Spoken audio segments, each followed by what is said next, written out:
요한복음 5장 1절에서 9절 제가 읽겠습니다. 그 후에 유대인의 명절이 되어 예수께서 예루살렘에 올라가시니라.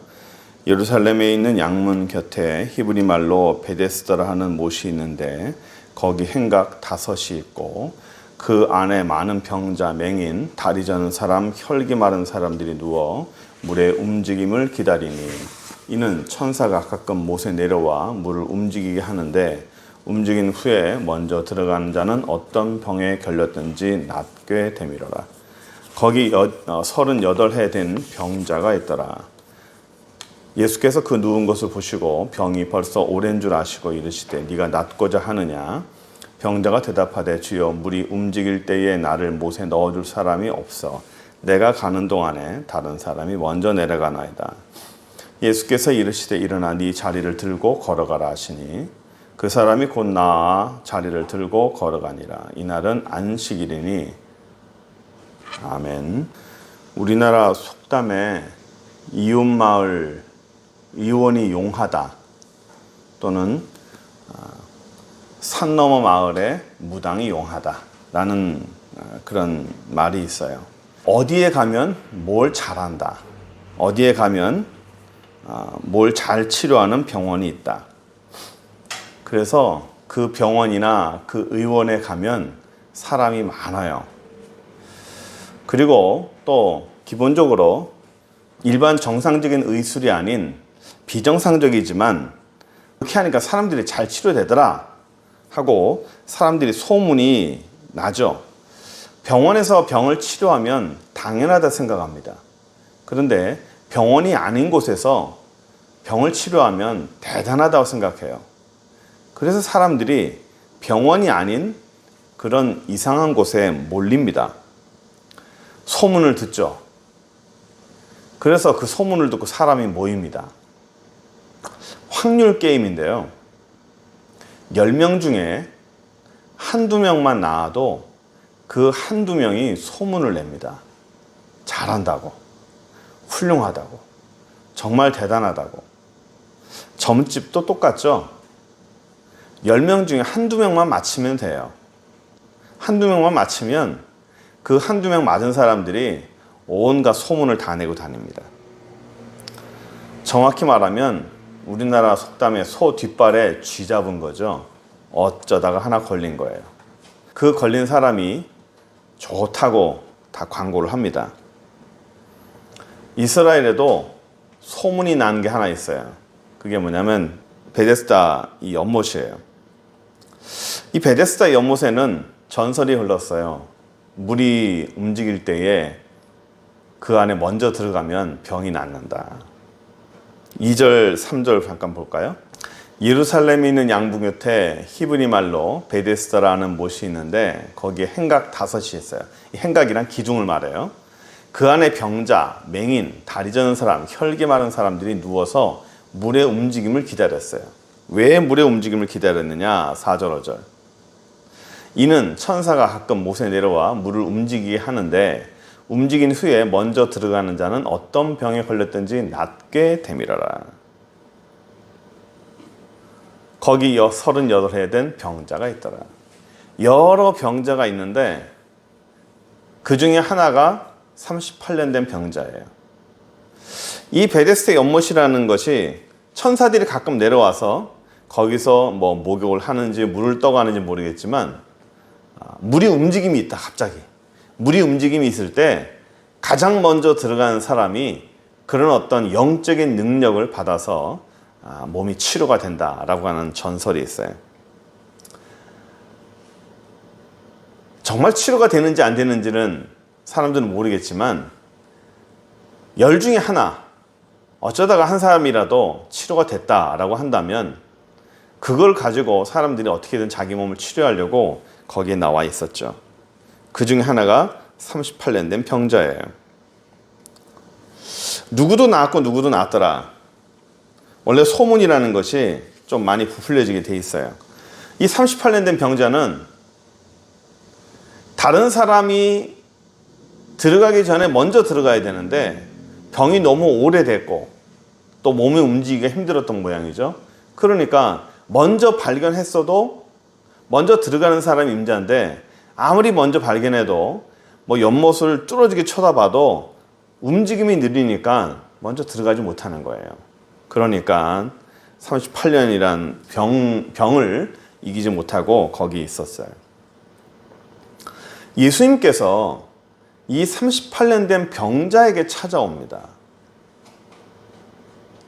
우리는 이 38년 된 병자에게 찾아와서 이 사람을 고쳐주고 이 사람에게 새로운 삶을 주시죠. 그러면 우리는 간혹 가다가 이렇게 생각할 수 있어요.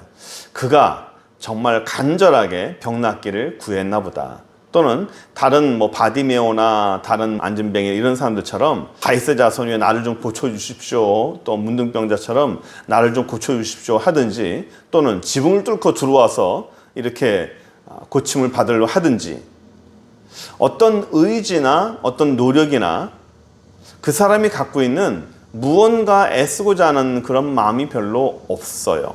성경에 이 38년 된 병자에게는 어떤 노력이나 또는 예수님에 대한 어떤 믿음이나 이런 게 전혀 나타나지 않습니다. 다른 성경에는 예수님을 메시아라고 하기도 하고 나를 좀 고쳐주십시오라고 예수님에 대한 그 치료의 능력을 믿고 오는 사람들이 대부분이었어요. 하물며 사람들 몰래 찾아와서 예수님의 옷깃을 만지기만 해도 나을 거라고 생각하는 혈루병 걸린 여인까지도 있었어요. 그런 믿음조차도 전혀 없는 그런 사람이 바로 38년 된 병자인데, 이 38년 된 병자에게 예수님이 찾아오셨어요. 이 사람이 예수님에게 온 것도 아니에요. 이 사람이 병 나으려고 할 때 내가 병을 나아야겠다는 의지는 있었지만 그 의지로 예수님에게 온 것이 아니라 사람들이 흔히 얘기하는 전설이나 그런 소문으로 병 나으려고 하는 일말의 그런 희망을 갖고 있는 사람이었습니다. 이런 사람에게, 믿음도 없는 사람에게, 예수님에게 찾아오려고 하는 의지도 없는 사람에게 왜 예수님께서 찾아갔을까라는 것을 우리가 한번 생각해 봤으면 좋겠어요. 애살이라는 단어, 제가 여기 와서 참 듣기 좋은 단어 중에 하나가 애살, 노력한다, 뭐 애쓴다, 표준말로 참 바꾸기 힘들지만 애살을 갖고 있는 사람, 예수님에 대해서 애살을 갖고 있거나 신앙에 대해서 애살을 갖고 있는 사람이 전혀 아니에요, 이 38년 된 병자는. 그런데 예수님께서 이 사람에게 찾아오셔서 그에게 은혜를 주시고 그를 치료해 주셨어요.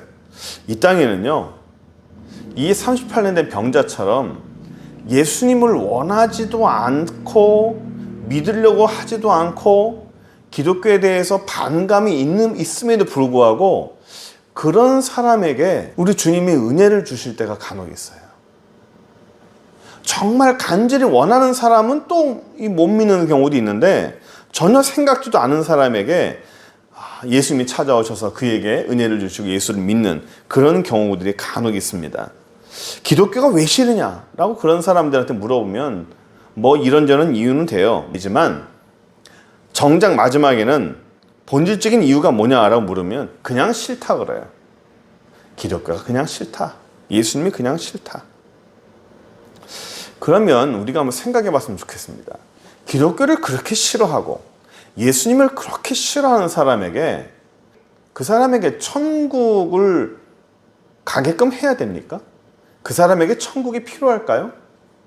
난 천국이 필요 없다. 난 예수가 필요 없다. 난 교회도 필요 없다. 난 예수가 너무 싫다. 라고 하는 사람에게 복음이 필요할까요? 그런 사람이 천국 가도 될까요?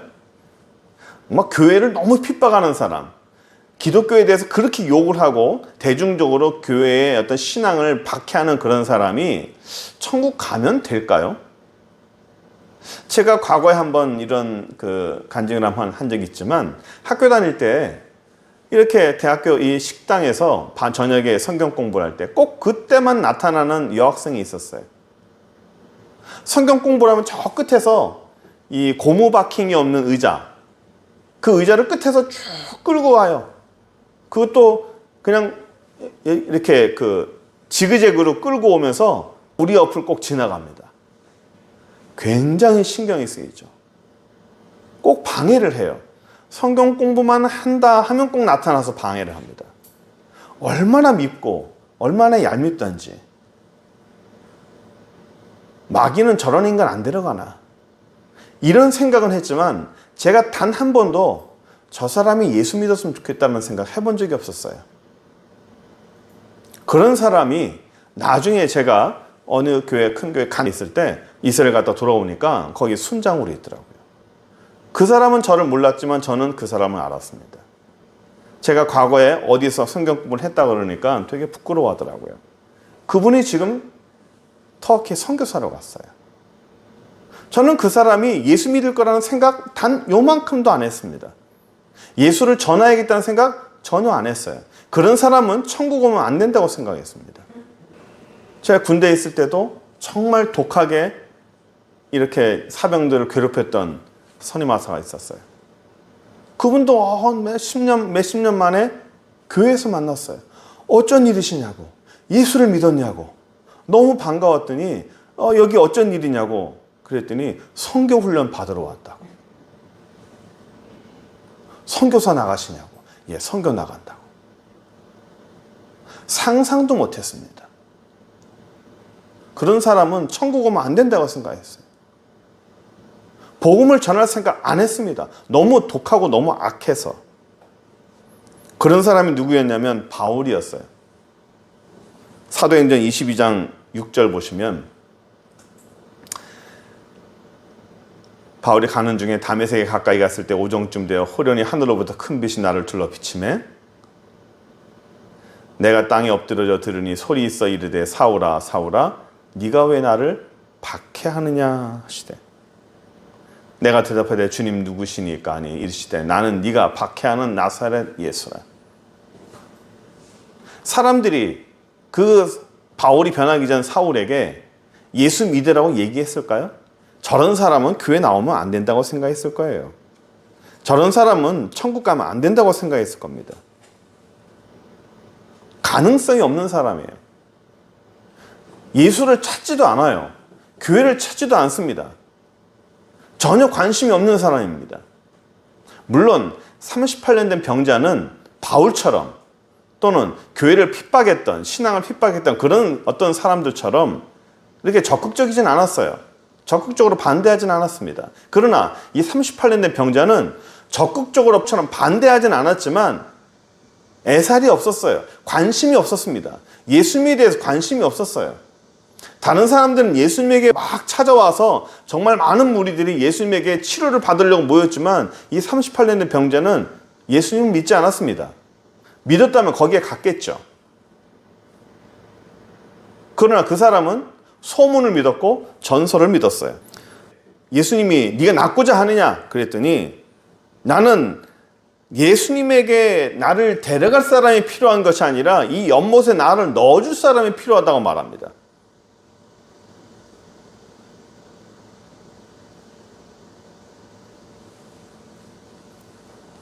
중풍병 걸린 사람은 예수님에게 가면 나을 거라는 걸 생각해서 친구를 동원해서 자기가 갑니다. 지붕을 뚫고 내려와서 예수님께 치료를 받았어요. 이분도 만약에 중풍병자를 한다면 친구들의 도움을 받아서라도 예수님께 올 수 있었을 거예요. 그러나 그쪽은 전혀 관심이 없습니다. 전혀 믿지 않았어요. 그럼에도 불구하고 예수님께서 이 사람에게 찾아왔다는 게 저는 굉장히 중요하다고 생각합니다. 지금 이 38년 된 병자에게 필요한 건 병의 치료와 회복이에요. 6절 볼까요? 예수께서 그 누운 것을 보시고 병이 벌써 오랜 줄 아시고 이르시되 네가 낫고자 하느냐? 7절 병자가 대답하되 주여 물이 움직일 때에 나를 못에 넣어줄 사람이 없어 내가 가는 동안에 다른 사람이 먼저 내려갑니다. 네가 낫길 원하느냐?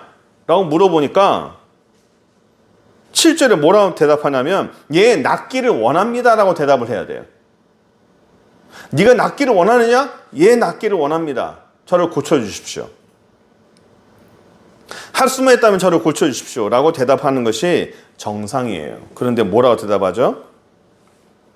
물이 움직일 때 나를 연못에 넣어줄 사람이 없어서 내가 먼저 발견했는데도 불구하고 내가 가는 동안에 다른 사람이 먼저 갑니다. 불평하죠? 나를 돕는 사람이 없다는 거예요. 왜 나를 도와주는 사람이 없느냐?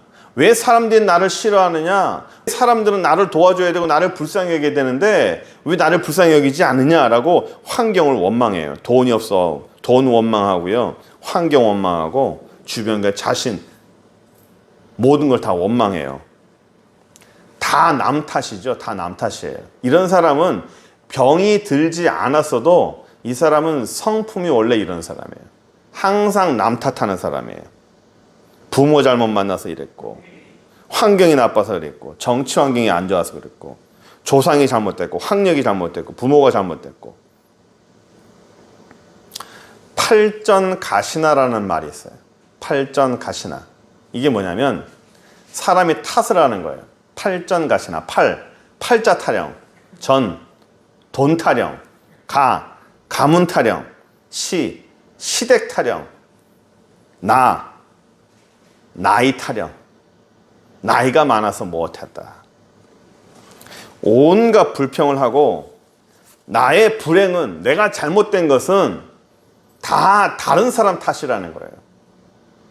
다른 사람이 나를 불쌍히 여기지 않았기 때문이고, 다른 사람이 나에게 관심을 얻었기 때문이고, 나를 안 도와줬기 때문이고, 나를 돕지 않으면 나쁜 사람이고, 나를 도우면 좋은 사람이고, 나에게 관심 가져주면 좋은 사람이고, 나에게 관심 없으면 나쁜 사람이고, 굉장히 이기적이죠. 병적입니다. 이 사람은 몸만 병이 있는 것이 아니라 마음까지도 병이 있는 사람이에요. 우리는 간혹 그렇게 얘기해요. 38년의 병자, 오죽했으면 그랬겠느냐, 그 사람이. 오죽 병이 오래됐으면 그랬겠느냐라고 우리는 간혹가다 다른 사람의 잘못을 많이 용납을 합니다. 그 사람이 오죽했으면 그랬겠느냐? 아니에요. 오죽했으면 그랬겠냐는 말하면 안 됩니다. 잘못된 건 잘못된 거예요. 잘못을 잘못이라 말하지 않고 자꾸만 용납을 하니까 우리의 사람들이 이상한 쪽으로 지금 이 사회나 사람들이 흘러가는 겁니다. 사회가 역기능적으로 자꾸 흘러가죠. 잘못을 지적을 안 해주는 거예요. 이런 사람에게 이런 관심도 없고 남 탓만 하고 불평만 하고 원망만 하는 사람에게 뭔가 선물을 주고 싶어요? 뭔가 도움을 주려고 하는 사람은, 자기 나름대로 애를 쓰는 사람은 도와줍니다. 그런데 애를 쓰지도 않고 항상 불평만 하는 사람은요, 이상하게 도와주고 싶지 않아요. 이 38년 된 병자는 노력도 없고 의지도 없어요.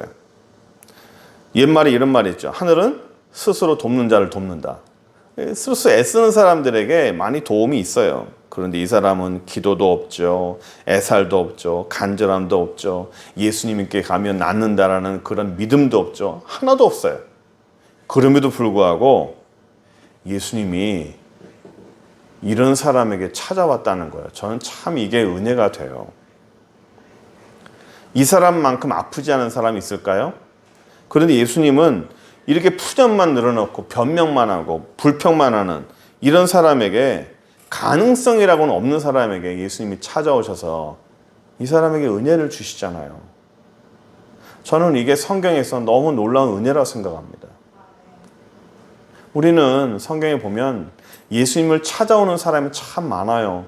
멀리서 소리치면서 나를 살려달라고 얘기하고, 또 막 사람을 헤쳐가면서 몰래 찾아와서 예수님의 능력을 달라고 얘기하고, 고침받으려고 애쓰고, 막 지붕을 뜯어가면서 내리려고 하고, 정말 예수님을 만나서 치료받으려고, 예수님 말씀을 들으려고 정말 애쓰는 사람이 너무너무 많아요. 그런데도 예수님은 이렇게 가능성이라고는 없는 사람, 예수님을 찾지도 않는 사람에게 찾아가시잖아요. 구원이라는 게 그래요. 구원이라는 게 우리가 생명에 대해서 예수님의 생명을 얻는 그것이 내가 애를 쓴다고 되는 것이 아니에요. 열심을 낸다고 되는 것이 아니라 하나님의 선물이에요. 에베소서 한번 볼까요? 에베소서 2장 8절 9절 보시면 이런 말씀이 있어요. 너희는 그 은혜에 의하여 믿음으로 말미암아 구원을 받았으니 이것이 너희에게서 난 것이 아니요 하나님의 선물이라. 행위에서 난 것이 아니니 이는 누구든지 자랑하지 못하게 함이라. 에베소 2장 8절 9절에 우리가 구원을 받은 것은 은혜로 받은 것이지 하나님의 선물이지 아무것도 아니라는 거예요. 우리가 행위에서 난 것도 아니고 누구든 자랑하지 못하려 하는 거예요. 내가 열심을 내서 내가 성실한 마음으로 해서 내가 구원받았다는 게 아니에요. 하나님의 은혜예요. 하나님이 나를 찾아오신 것은, 나에게 생명을 주시려고 찾아오신 것은 내가 뭔가 살이 있어서 찾아오신 게 아니라는 거예요. 그래서 우리가 받은 은혜나 우리가 받은 생명은 하나님께 항상 감사해야 되는 거예요. 저는 그래요. 이렇게 정말 교회에 대해서, 기독교에 대해서 반감을 갖고 이런 사람들이 참 변화되는 사람들이 참 많아요. 저는 개인적으로 기도하는 게 김용옥, 개인적인 것이지만, 목사님 아들이지만 정말 교회에 대해서 반감을 가지고 반기독교적이고 반신앙적인 행위를 너무 많이 합니다. 저는 그 사람이 변화됐으면 좋겠어요. 그 사람에게 예수님이 찾아오셔서 그가 변화된다면 정말 놀라운 일이 생길 거라 생각합니다. 이렇게 마음에도 없는 사람이 예수님께서 찾아오시는 것을 우리는 참 아름답게 보는데, 우리가 또 하나 보려고 하는 것은 예수님께서는 이 38년 된 병자에게만 찾아오셨다는 거예요. 주변에 다른 사람도 있는데 왜 다른 사람은 안 고치고 이 사람만 고쳤을까라는 겁니다. 다른 사람도 환자도 많은데 왜 우리는 간혹 이렇게 생각하죠. 공평하지 못하다. 한 사람을 고치면 그 옆에 사람도 고쳐야 되잖아요. 그런데 예수님은 공평하지 않았어요. 이 사람을 왜 고쳤을까요? 너무 오래돼서? 그냥 제일 오래된 사람으로만 고쳤을까요? 왜 이 사람은 고쳐주고 저 사람은 고쳐주지 않느냐? 예수님의 은혜는 공평성을 말하지 않습니다. 하나님의 은혜는 공평성을 말하지 않아요. 구원은 공평을 말하지 않아요. 복음을 듣지 못하고 죽은 사람은 억울하지 않느냐? 저기 오지에 있는 그런 사람들은 평생 동안 예수님이라는 걸 자체를 모르고 그 이름도 모르고 복음도 모르고 죽었을 텐데 그 사람은 억울하지 않느냐? 그러면 이순신 장군은 지옥 갔겠느냐? 이순신 장군이 천국 갔냐 지옥 갔냐? 복음을 듣지 못하고 지옥 간 사람은 과연 그러면 그 사람은 지옥 가느냐? 복음도 못 들어봤는데? 하나님의 은혜가 공평하지 않느냐? 사람들이 말을 하는 거예요. 우리가 계속적으로 우리가 복음에 대해서 얘기했지만 우리가 먼저 알아야 될 게 있어요. 사람은 원래 죄인이에요. 사람은 원래 죄인입니다. 우리는 몇 번에 걸쳐서 사람의 본질이 죄인이라는 걸 봤죠. 다시 언급하면 아담이 범죄한 것은 아담 그 한 사람이 범죄한 것이 아니라 아담이라는 뜻이 뭐죠? 사람이라는 거죠. 사람이 범죄한 거예요. 하나님의 뜻, 하나님 앞에서 사람이 범죄한 거예요. 하나님은 우리에게 연좌죄를 말하지 않아요. 피해 유전 이런 거 말하지 않아요. 사람이 범죄한 거예요. 그리고 또한 하나님은 사람들의 죄의 규정, 세상법과는 달리 하나님은 하한선을 얘기해요. 생각만 해도 범죄라고 그랬죠. 생각만 해도 범죄예요. 그래서 모든 사람들이 다 죄인이에요. 그 죄 하나당 생각만 해도 죄라고 그랬죠. 그 죄 하나당 죽는 거예요. 죄의 삭은 사망이라고 그랬죠. 예를 들어서 6.25 때 모두 한꺼번에 단체로 총살당할 때 내가 너 이뻐서 살려준다. 너만 살려준다 라고 한다면 나만 살려준 것에 대해서 감사해야 되죠. 어떻게 해야 돼요? 빨리 도망가야 돼요. 그 자리에서 따지면서 저 사람은 왜 안 살려주냐고, 저 사람은 왜 죽이냐고, 똑같이 살려줘야지 라고 말하면 안 되죠. 왜 공평하지 않게 다 살려주지 않냐고 말하면 안 되는 거예요. 내가 산 것에 대해서 감사할 일이에요. 공평을 주장할 그런 자격이 없는 거예요. 우리가 우리 본문에서 하나만 좀 더 보려고 그래요. 8절 9절 한번 보시면 예수께서 이르시되 일어나 네 자리를 들고 걸어가라 하시니 그 사람이 곧 나와 자리를 들고 걸어가니라. 일어나서 네 자리를 들고 걸어가라 하시니까 이 사람이 자리를 들고 걸어갔어요. 38년의 병자에 못 움직여요. 네 자리를 들고 걸어가라 라고 말하면 걸어갈 수 있을까요? 내가 어떻게 걸어가느냐? 나는 불가능하다 라고 할 텐데 그 순간 이 사람이 곧 나았어요. 나아서 자리를 들고 걸어갔어요. 말씀을 듣고 내 안에 믿음이 생긴 거예요. 믿음이 생기니 내 몸이 낫고 그래서 일어나서 걸어간 거예요. 말씀을 믿을 때, 그 말씀이 내 안에 들어올 때 내가 나았다는 것을 알고 그거를 믿고 일어나게 되는 거예요. 뭐든지 은혜가 주어지면 내 안에 믿음이 생겨요. 내 안에 믿음이 생기면 움직일 수 있는, 행동할 수 있는 그런 배짱이, 그런 믿음이 생깁니다. 안 된다고 하지 않고 일어날 수 있는 믿음이 생기는 거예요. 오른손 마른 자에게 네 오른손을 내밀라 할 때 손이 말랐는데 어떻게 내밉니까? 하지만 성경에 뭐라고 되어 있죠?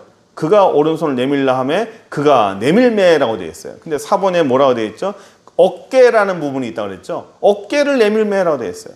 손을 내밀지 못하니까 어깨라도 내미는 거예요. 은혜가 주어지니까 믿음이 생기는 거죠. 그 믿음으로 뭔가 해보려고 하는 행동이 주어지는 거예요. 극복할 수 있는 게 생기는 겁니다. 내 한계를 뛰어넘는 거예요. 안 된다라고 하는 자기 한계를 뛰어넘는 겁니다. 그 안 된다라고 한계는 내 안에 은혜가 주어졌으니까 가능한 거예요. 은혜가 주어지면 무언가 할 수 있다라고 하는 그런 자신감이 생기는 거예요. 밤새도록 고기를 잡는 사람도, 빈배에 있는 사람들도 생각나시죠? 우리가 밤새도록 고기를 잡았으나 이쪽으로 한번 던져봐라 할 때 그 말씀을 믿고 내가 다른 쪽으로 고기를 던져보겠습니다. 그물을 던졌더니 그물이 꽉 차올랐죠. 밤새도록 수고했지만 나는 아무것도 못했어요. 자기의 경험으로 안 된다는 걸 알아요. 하지만 은혜가 주어지니까 그래 한번 해보자 라고 하는 자기의 한계를 뛰어넘는 거예요. 나는 못한다라고 하는 내 한계를 뛰어넘는 거예요. 사람은 자기 자신이 자기의 한계를 알아요. 나는 여기까지는 할 수 있다. 그러나 그 다음에는 나는 못한다고 하는 자기의 한계점이 있어요. 또 다른 말로 임계점이라고 그러죠. 임계점. 어느 선이 있어요. 이 선을 넘어가면 나는 무너진다. 이 선을 넘어가면 나는 무능해지고 이 선을 넘어가면 나는 할 수 있는 게 없다라고 하는 자기만의 인생의 임계점이라는 게 있어요. 그걸 넘지 않으려고 하죠. 사람은 그 임계점, 그 한계점 앞에서 스스로 많이 포기하고 좌절합니다. 그리고 목표를 상실하기도 하고요. 우리 주님이 우리 사람에게 그 한계점을 깨닫게 해주는 게 참 많아요. 그 임계점에 도달케 해서 내가 정말 아무것도 할 수 없구나. 내가 정말 가진 게 아무것도 없구나. 내가 정말 믿음이 하나도 없구나. 내가 정말 내 본질이 죄인이구나라는 것을 철저하게 깨닫게 해주십니다. 내가 얼마나 보잘것없는 존재인지, 내가 얼마나 한계를 갖고 있는 유한한 존재인지를 철저히 깨달으면서 거기서부터 은혜가 시작되고 거기서부터 복음이 시작되는 거예요. 나는 죄인입니다. 나는 무능합니다. 나를 구원해 주십시오. 여기서부터 출발이에요. 이 38년 된 병자도 아무것도 못해요. 아무것도 못하는 그런 사람에게 예수님이 찾아가 주신 거예요. 내 성품이 착하다고 해서 구원받고 은혜 받는 게 아닙니다. 또 기독교를 싫어한다고 해서, 예수님을 싫어한다고 해서 그런 사람이 구원을 전혀 받지 못하거나 은혜를 전혀 받지 못하는 것도 아니에요. 구원은 하나님의 선물이에요. 우리의 말씀을 정리하면서 구원이라는 것, 또 은혜라는 것, 예수님이 찾아온다는 것, 이거는 우리가 어떤 거 원한다고 해서 예수님 오시는 것도 아니고 오지 말란다고 해서 예수님 오지 않는 것도 아니에요. 내가 당신 싫어하니까, 난 당신 싫어하니까 믿음 갖고 싶지 않다라고 해서 예수님이 찾아오지 않는 것도 아닙니다. 가능성 없는 사람한테, 이렇게 애살도 없고 원하지도 않고 그런 사람도 예수님이 찾아가 주세요. 나 같은 사람에게 예수님이 오시겠나? 나 같은 사람에게 예수님이 은혜를 주시겠나? 아니에요. 이 38년 된 병자는 남 탓만 하는 사람입니다. 가능성이라는 건 참 없는 사람이에요. 그런 사람에게도 예수님 찾아오셔서 은혜를 주시고 구원을 주시고 새로운 희망을 주시는 거예요. 또 하나, 둘째는 구원은 감사함이지 공평한 그런 삶이 아닙니다. 내가 감사로 받아들이는 거고 하나님이 내게 은혜를 주시면 그거를 감사하고 받아들여야 되는 겁니다. 내가 자랑할 만한 어떤 행위에 의해서 우리의 구원은 결정되지 않는다는 것. 셋째는 예수님의 은혜는 무능한 우리 모든 사람들에게 한계를 뛰어넘게 하시는 은혜를 베푸신다는 거예요. 모든 사람은 자기 자신의 임계점, 그 한계점이라는 걸 다 갖고 있어요. 그 앞에서요, 자기 한계점 앞에는 한없이 무능해지고 한없이 작아지고 한없이 초라해집니다. 38년 된 병자가 그랬고요. 오른손 마른 자가 그랬고 고기 잡은 어부들이 그랬어요. 그 한계점을 뛰어넘을 수 없었고 그 앞에서 사람들은 항상 머물러 있을 수밖에 없었어요. 그런데 그런 사람에게 예수님이 찾아오셨잖아요. 나 같은 사람에게 예수님의 은혜가 주어질까? 나 같은 사람에게 예수님의 구원이 주어질까? 나 같은 사람에게 예수님께서 나에게 회복을 주실까? 나 같은 사람에게 예수님께서 어떤 치료를 주실까? 무능한 자에게 찾아오십니다. 간절히 원하는 자에게도 예수님께서 은혜를 주시지만 전혀 가능성이 없는 무능한 자에게도 예수님이 찾아오셔서 그의 삶에 새로운 힘을 주시는 게 바로 우리 주님이세요. 그러니까 우리는 사람들의 소문에 흔들리면 안 돼요. 저희가 좋다더라, 뭐가 좋다더라, 어딜 간다더라. 세상에 흐르는 말들이 있어요. 그 휩쓸리는 그런 말들이 있습니다. 세상의 말들에 휩쓸리면 안 됩니다. 이 38년 된 병자는 세상의 말에 휩쓸린 사람이에요. 예수님이 안 보이고 정말 많은 사람들이 예수님에게 관심을 갖고 예수님에게 모인 사람이 얼마나 많습니까? 얼마나 많은 사람들이, 얼마나 많은 무리라고 하는 그 사람들이 예수님에게 와서 치료를 받고 회복이 되고 인생이 달라졌습니까? 그런데 이 38년 된 병자는 그런 생명된 그런 말을 듣지 않고 사람들에게 흘러내리는 그런 뒤에서 흘러내리는 그런 소문, 그런 소문에 휩쓸렸어요. 그런 인간적인 소문에 휩쓸려가지고 전혀 생각지도 않은 그런 연못에 와서 자기의 소망을, 자기의 희망을 걸었습니다. 희망은 예수님에게 있어요. 사람들의 휩쓸리는 사람들의 말에 있지 않습니다. 소문 믿지 마세요. 누가 그렇다더라, 누가 그렇다더라. 이 땅에서 흘러다니는 휩쓸리는 그런 소문치고 좋은 게 하나도 없습니다. 예수님을 찾아야 돼요. 그런 사람에게도 소문에 휩쓸리는 그런 38년 된 병자에게도 예수님은 찾아오셔서 그 사람에게 희망을 줬어요. 저는 이게 너무나 큰 감사라고 생각해요. 저는 안 그럴까요? 저 여러분들은 안 그럴까요? 안 그런 척 하지만 다 그런 거예요. 다 거기서 거기입니다. 나는 강한 것 같지만 아무것도 아니고요. 나는 뭔가 있는 것 같지만 아무것도 안 가진 사람이고요. 나는 병이 안 든 것 같지만 이 38년 된 병자처럼 무능하고 생각도 짧고 항상 남 탓하고 항상 핑계대고 불평하는 사람입니다. 우리 모든 사람들이 이런 사람에게 희망이 없는 것 같지만 그런 사람에게도 예수님을 찾아오시고 은혜를 주시고 변화를 주시고 새로운 삶을 주시는 것이 바로 우리 주님입니다. 우리가 은혜를 받고 새로운 삶을 희망을 얻어서 주님이 원하시는 그런 자리에 들어가는 저 여러분 되기를 간절히 축원합니다. 기도합시다. 전능하신 하나님 감사합니다. 저에게 놀라운 은혜와 사랑을 허락하여 주셔서 예수의 말씀과 그 은혜를 주시니 감사합니다.